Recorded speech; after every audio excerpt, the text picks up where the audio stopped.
Ang mabuting balita ng Panginoon ayon kay San Lucas.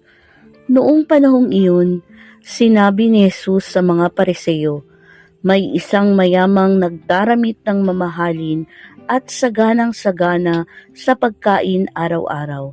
At may isa namang pulubing nagngangalang Lazaro, tadtad ng sugat, na nakalupasay sa may pintuan ng mayaman upang mamulot kahit mumong nahuhulog mula sa hapag ng mayaman.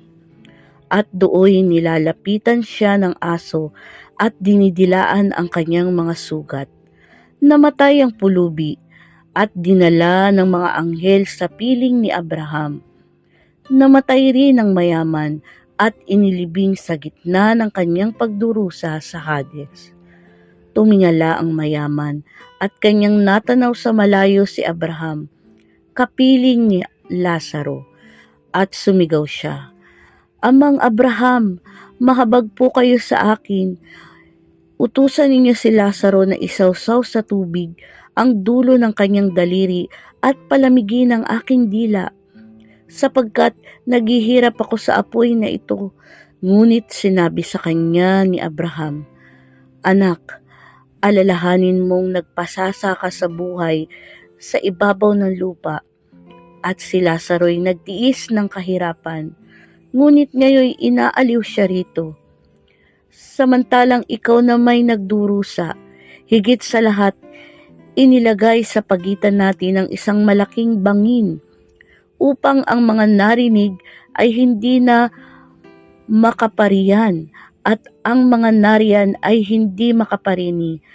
At sinabi ng mayaman, Kung gayon po, Amang Abraham, ipinamamanhik ko sa inyong papuntahin si Lazaro sa bahay ng aking ama, sapagkat ako'y may 5 kapatid na lalaki.